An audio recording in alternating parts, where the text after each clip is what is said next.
इस वीडियो में हम देखेंगे कि अडोबी इलस्ट्रेटर में वर्क स्पेसेस क्या होती हैं, नई वर्क स्पेस कैसे बनाते हैं और अडोबी इलस्ट्रेटर में पहले से कौन-कौन सी वर्क स्पेसेस मौजूद होती हैं।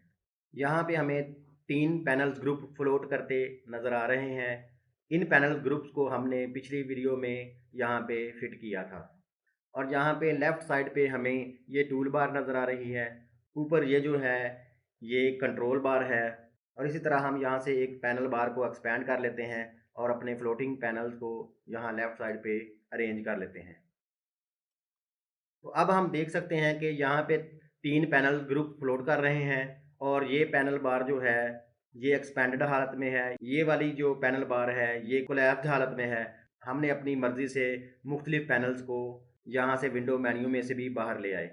यहाँ पे हम टूल बार पर डबल एरो को प्रेस करने से इस टूल बार को सिंगल कॉलम में ले आते हैं और इसको दोबारा प्रेस करने से हमारी टूल बार जो है वो 2 कॉलम में अरेंज हो जाएगी।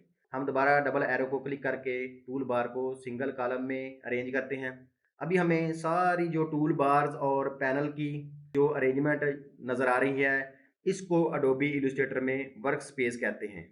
तो अब हम देखते हैं कि इस अरेंजमेंट को एक नई वर्क स्पेस में कैसे सेव करते हैं।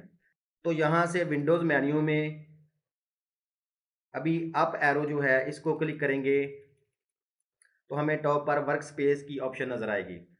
यहाँ से हम फर्दर न्यू वर्क स्पेस की ऑप्शन सेलेक्ट कर सकते हैं। अब हम अपनी नई वर्क स्पेस को कोई नाम देते हैं, माई न्यू वर्क स्पेस। अब हम इसको सेव कर लेते हैं। तो ये था नई वर्क स्पेस बनाने का तरीका। अब हम अडोबी इलस्ट्रेटर में पहले से मौजूद वर्क स्पेसेस को देखते हैं। यहाँ पे टॉप पे देखें तो मुख्तलिफ वर्क स्पेसेस हमें नज़र आ रही हैं। जब अडोबी इलस्ट्रेटर 2019 पहली दफ़ा लॉन्च करते हैं तो डिफ़ॉल्ट पे इसकी एसेंशियल्स वर्क स्पेस सेलेक्ट होती है। अभी हम एसेंशियल वर्क स्पेस को सिलेक्ट करते हैं तो हम देखेंगे कि हमारे तमाम पैनल्स और टूल बार्स उस एसेंशियल्स वर्क स्पेस के मुताबिक फिट हो गई हैं। अभी हम देख सकते हैं कि एसेंशियल्स वर्क स्पेस के वक्त टूल बार जो है वो सिंगल कॉलम में एडजस्ट हो गई है और यहाँ से कंट्रोल बार गायब हो गई है। अब हम अगर इस टूल बार को डबल एरो पर क्लिक करके 2 कॉलम में करते हैं तो हम देखेंगे कि यहाँ पे हमें तमाम टूल्स नज़र नहीं आ रहे। तो इस टूल बार के नीचे ये जो 3 डॉट्स नज़र आ रहे हैं इन पर क्लिक करने से हमें वो तमाम टूल्स नज़र आ जाएंगे जो कि वहाँ बार पे मौजूद नहीं हैं।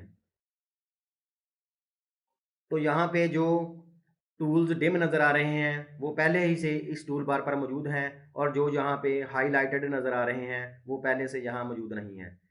तो फिर हम क्या करेंगे कि जो हाईलाइटेड टूल है उसको ड्रैग करके और यहाँ पे कहीं ड्रॉप कर सकते हैं तो वो टूल यहाँ पे टूल बार में फिट हो जाएगा।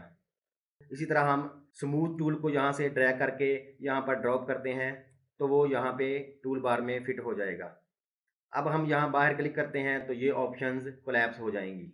अब हम विंडोज़ मेन्यू में टूल बार को देखें तो यहाँ पे ये अपनी बेसिक हालत में है।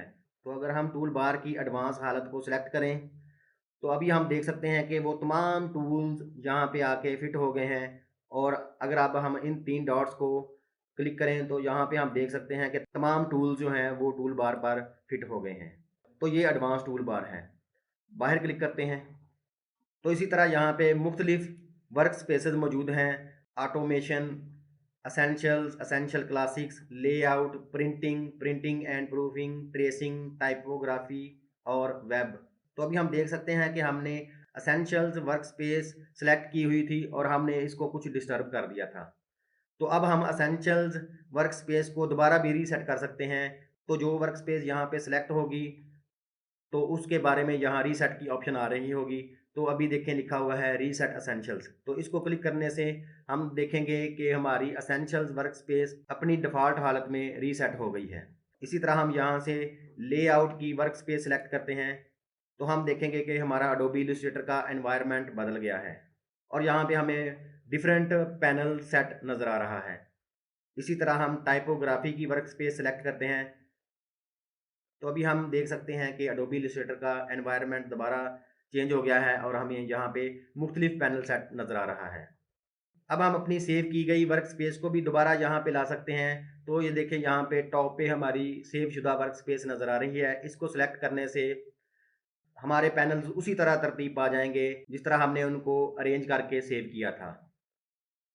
तो हम अपने कोर्स में ज़्यादातर essentials classic work space use करेंगे। तो ये अभी हमारे सामने एसेंशियल्स क्लासिक वर्क स्पेस है। अभी हम इसको रीसेट करते हैं। तो अब हमारे सामने एसेंशियल क्लासिक वर्क स्पेस है और यहाँ पे हम देख सकते हैं कि हमें कंट्रोल बार है वो नज़र आ रही है और राइट साइड पर हमें प्रॉपर्टी पैनल भी नज़र आ रहा है। और यहाँ पर टूल बार जो है ये 2 कॉलम में है और तमाम के तमाम टूल जो हैं वो भी हमें टूल बार पर ही नज़र आ रहे हैं।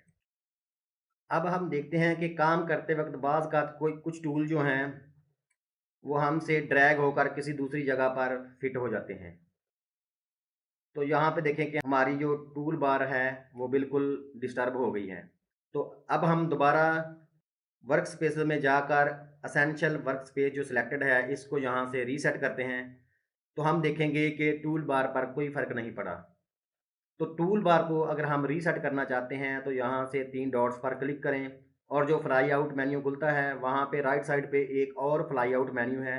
तो यहाँ से रीसेट को क्लिक करने से हमारे तमाम टूल्स जो हैं वो अपनी असली हालत में वापस आ जाएंगे।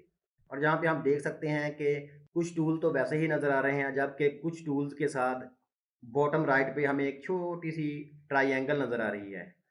तो ये छोटी सी ट्राइएंगल इस बात की निशानी है कि यहाँ पर और भी टूल मौजूद हैं। तो अगर हम इसको सिंगल क्लिक करेंगे तो ये वाला टूल सेलेक्ट हो जाएगा और अगर हम इसको प्रेस करके होल्ड कर लेंगे तो हमें तो यहाँ पे मौजूद दूसरे टूल भी नज़र आना शुरू हो जाएंगे। अब हम इस टूल ग्रुप को यहाँ पे जो राइट साइड पे एरो बना हुआ है यहाँ पर क्लिक करके अलहदा भी कर सकते हैं और इसको सिंगल कॉलम और डबल कॉलम में भी कर सकते हैं और यहाँ से इसको क्लोज भी कर सकते हैं। तो ये था अडोबी इलस्ट्रेटर में वर्क स्पेसेस का तारफ़। ये कि हम एक वर्क स्पेस कैसे सेलेक्ट करते हैं, नई वर्क स्पेस कैसे बनाते हैं और अगर एक वर्क स्पेस डिस्टर्ब हो जाए तो उसको हम रीसेट कैसे करते हैं और अपनी सेव शुदा वर्क स्पेस कैसे दोबारा अप्लाई करते हैं। Thank you.